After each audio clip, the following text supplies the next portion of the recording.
Assalamualaikum warahmatullahi wabarakatuh. Sebelumnya, perkenalkan, saya Adila Nurul Hidayah dengan NPM 2317051034 dari kelas A.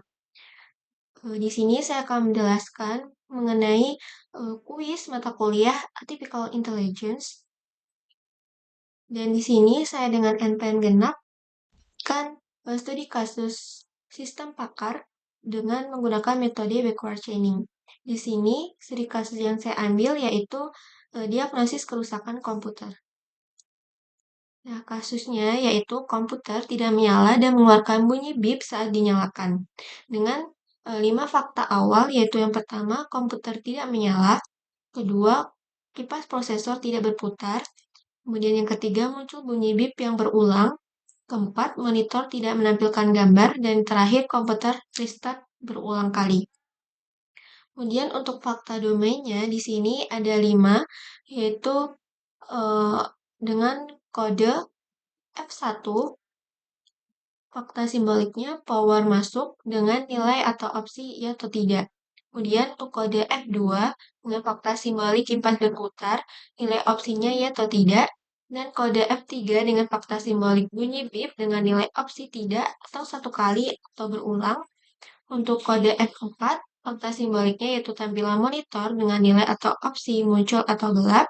Kemudian untuk kode F5, fakta simbolik yaitu komputer restart berulang dengan nilai opsi iya atau tidak. Selanjutnya untuk aturan if then, di sini ada 8 aturan. Yang pertama, if F1 sama dengan tidak dan F2 sama dengan tidak, dan cause-nya sama dengan power supply rusak atau kabel tidak tersambung. Kemudian yang kedua, if F1 sama dengan ya dan F2 sama dengan tidak, dan cause-nya sama dengan kipas atau motherboard bermasalah. Untuk rules ketiga, jika F3 sama dengan berulang dan F4 sama dengan gelap, dan cause sama dengan RAM tidak terdeteksi atau rusak. Untuk rules 4, if F5 sama dengan ya dan F3 sama dengan berulang, dan cause BIOS loop atau masalah hardware utama. Kemudian rules kelima, if cause sama dengan power supply rusak, dan tindakan sama dengan cek kabel ganti power supply.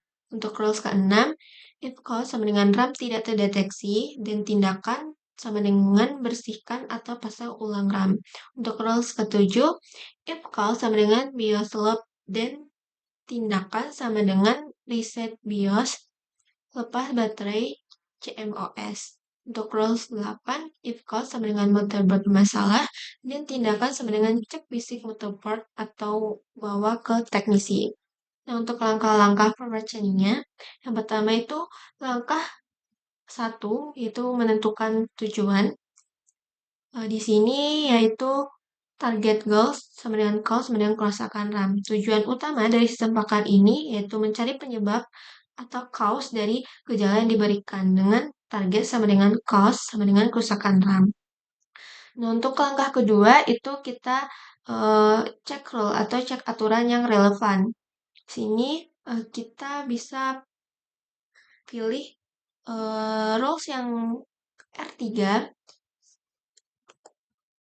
yang dimana if F3 sama dengan berulang dan F4 sama dengan gelap dan cause sama dengan RAM tidak terdeteksi atau rusak.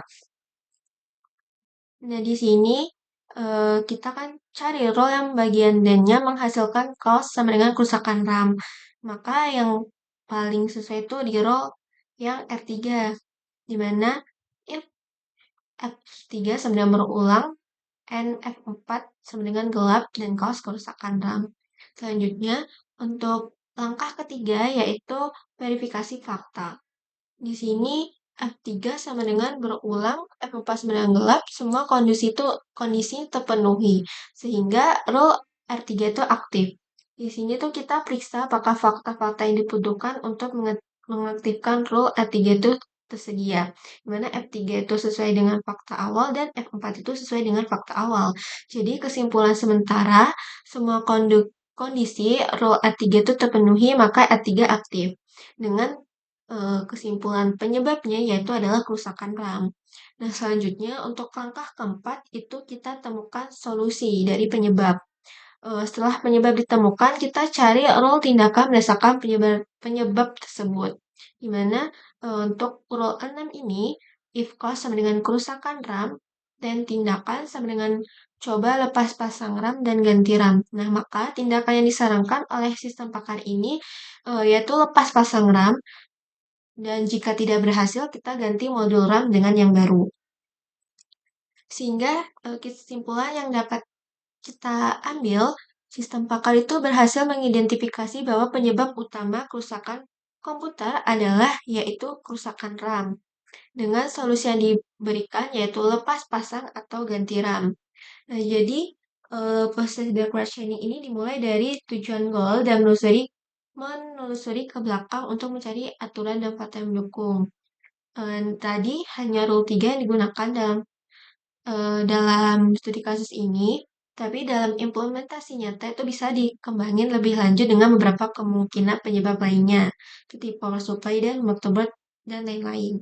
Kemudian fakta yang diverifikasi itu harus benar-benar cocok dengan kondisi real agar hasilnya akurat.